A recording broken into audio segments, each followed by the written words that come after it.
ভোটের আগেও পরে সুষ্ঠু পরিবেশ বজায় রাখতে ৮ দিন আইন শৃঙ্খলা বাহিনী মোতায়েন রাখার চিন্তা করছে ইসি। সোমবার আইন শৃঙ্খলা রক্ষা বাহিনীর প্রতিনিধিদের সাথে বৈঠকে এমন প্রস্তাব আসার পর তা বিবেচনা করছে নির্বাচন কমিশন। ইসি সচিব জানান, এআই এর অপব্যবহার রোধে বিশেষ পরিকল্পনা গ্রহণ করবে ইসি। ত্রয়োদশ জাতীয় সংসদ নির্বাচন অবাধ, সুষ্ঠু ও অংশগ্রহণমূলকভাবে আয়োজন করার লক্ষ্যে সোমবার সকালে রাজধানীর আগারগাঁওয়ের নির্বাচন ভবনে আইনশৃঙ্খলা বাহিনীর প্রতিনিধিদের সাথে সংলাপ করে নির্বাচন কমিশন। স্বরাষ্ট্র মন্ত্রণালয়ে সিনিয়র সচিব, ৩ বাহিনীর প্রধানের প্রতিনিধি, আইজিপি, বিজিবির ডিজি, আনসার ও ভিডিপির ডিজি, এনটিএমসির ডিজি, এনএসআই ও ডিজিএফআই এর ডিজি সহ আইনশৃঙ্খলা বাহিনীর 18 জন সদস্য বৈঠকে অংশ নেন।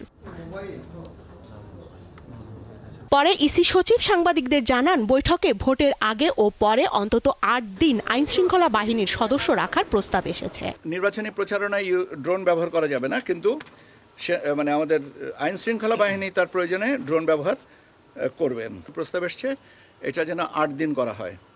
নির্বাচনের আগে 3 দিন, নির্বাচনের দিন এবং নির্বাচন পরবর্তীতে 4 দিন। 1.5 লক্ষ পুলিশ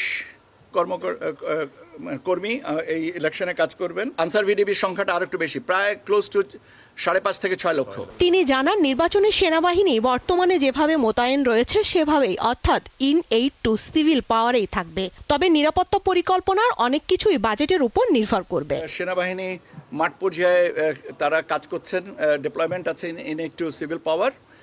তাদের অবস্থানটা কি হবে সেটা আমরা বলেছি যে আমরা নীতিগতভাবে তারা যে অবস্থানে, যে যার অবস্থানে আছেন, এইটা যেটা আমরা এমফাসাইজ করেছি যে ইন্টেলিজেন্স শেয়ারিং, যে প্রত্যেকটা অর্গানাইজেশনে তাদের কিছু নিজস্ব ইন্টেলিজেন্স তারা কালেক্ট করে, কিন্তু ইন্টেলিজেন্স শেয়ারিংটা হবে। আরপিওর সাথে সাংঘর্ষিক যেন না হয় সেই জিনিসটা আমরা লক্ষ্য করব। কেউ এখনো পর্যন্ত বাজেটের কথা বলেননি কত টাকা, কিন্তু সবাই বলেছেন বাজেট একটা ফ্যাক্টর।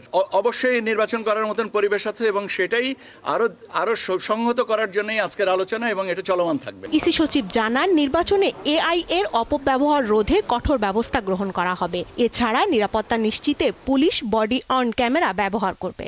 এআই এর অপব্যবহারের ক্ষেত্রে এনটিএমসি। স্বস্তিকা সিংহ, দীপ্ত সংবাদ, ঢাকা।